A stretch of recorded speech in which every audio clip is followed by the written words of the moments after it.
في شارع ضيق مضاء بأضواء النيون الحمراء والصفراء، كان هناك الملهى الليلي الأشهر في المدينة، القمر الأحمر، حيث يدخل الناس لينسوا كل همومهم ويختبئوا خلف الموسيقى الصاخبة والدخان الكثيف.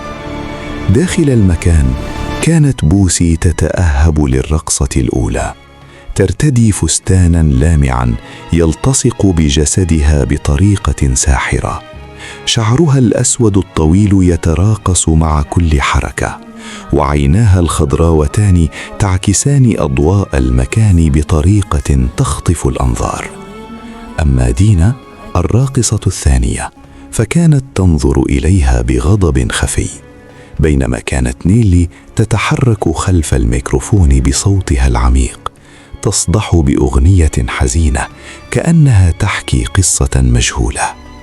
عند الباب يقف الحارس درغام ضخم الجثة، عيناه تراقبان كل الداخلين وكأنه يقرأ أفكارهم.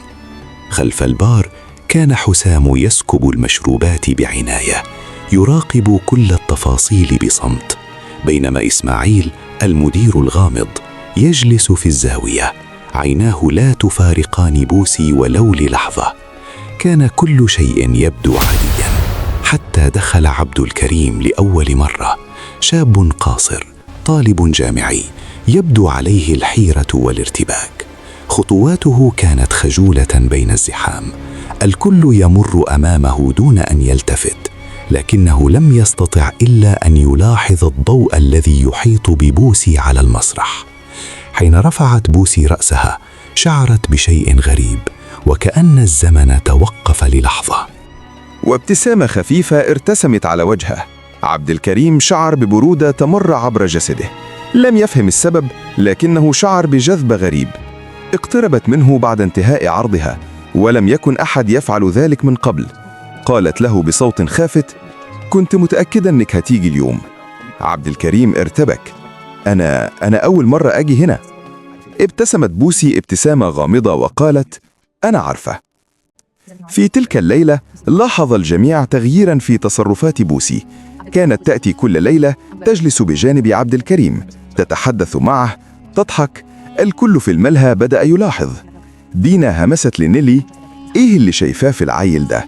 نيلي ردت: مش طبيعي، بوسي عمرها ما عملت كده. أما حسام كان يراقب بصمت ويقول لنفسه: الولد ده مختلف. الأيام مرت، وكل ليلة عبد الكريم يأتي بنفس الخجل، جالس في زاوية مظلمة، لا يشرب ولا يشارك الآخرين، فقط يراقب بوسي. لكن الأمور لم تظل هادئة، لأن بن زايد الرجل الغني القادم من الخليج بدأ يلاحظ عبد الكريم.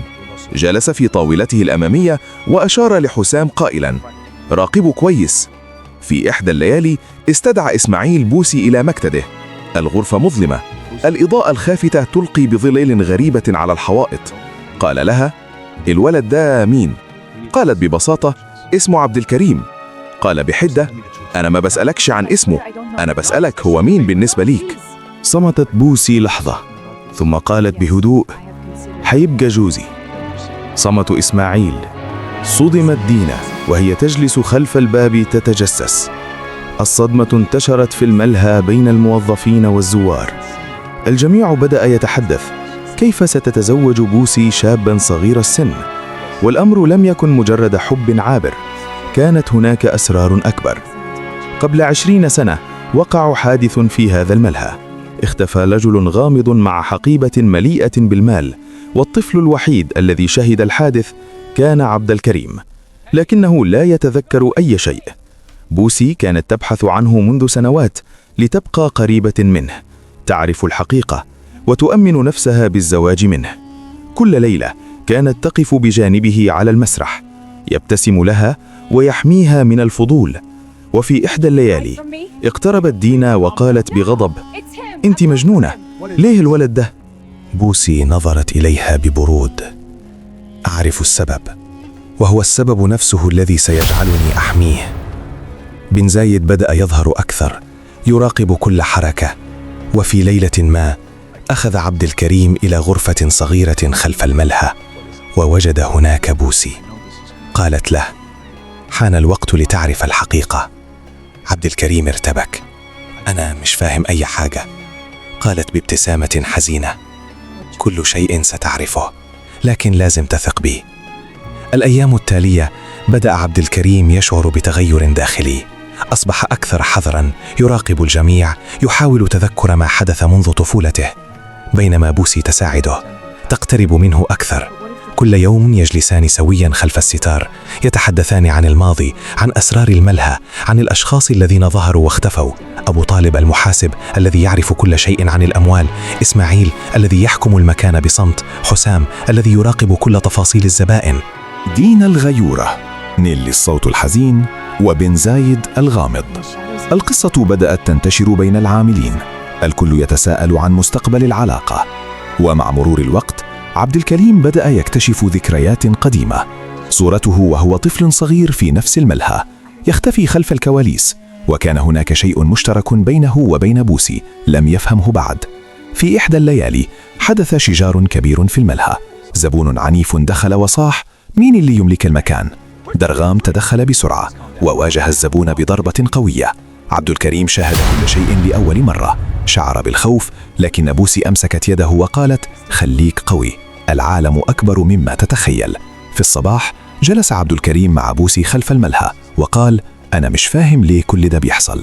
قالت بوسي: لأنك جزء من شيء أكبر، شيء لا يعرفه أحد سواك وبس.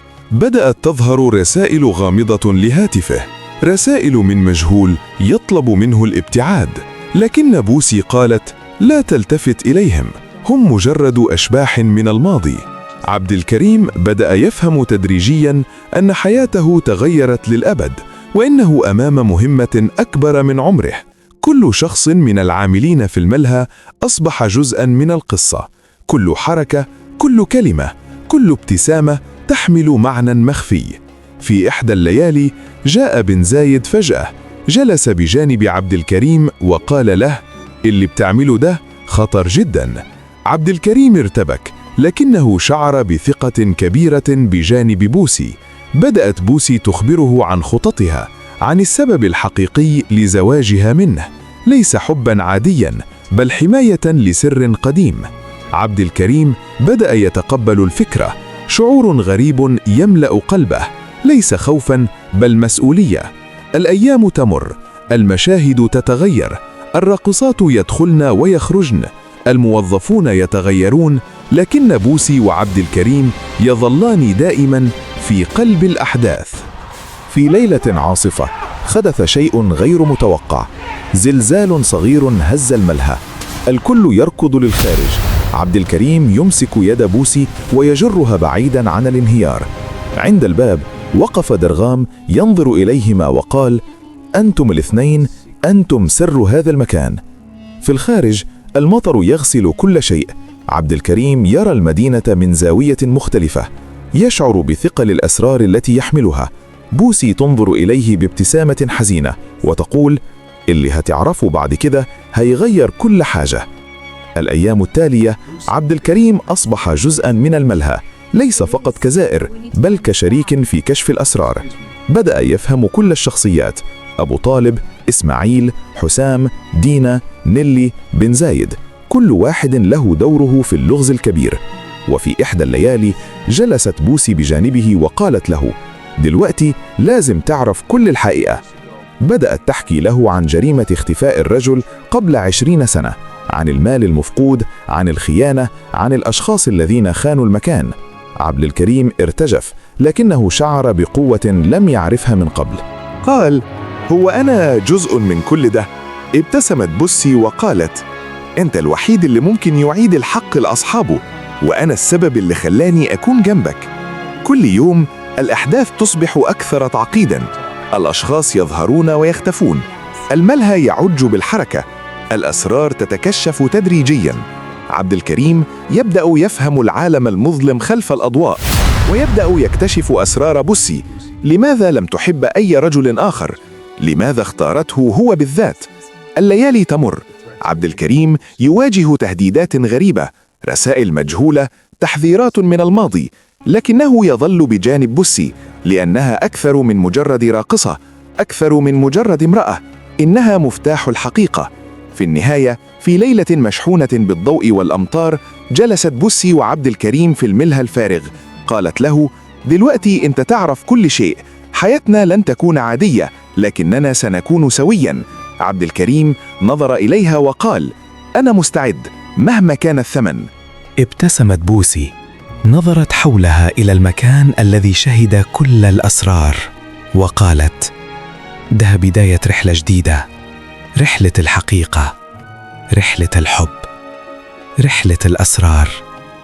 المطر يتساقط من الخارج، أضواء النيون تتلألأ، والمدينة تراقب بصمت. عبد الكريم وبوسي واقفين سوياً، مستعدين لمواجهة كل ما سيأتي، كل الأسرار، كل الألغاز، كل الأشخاص الذين يظهرون ويختفون.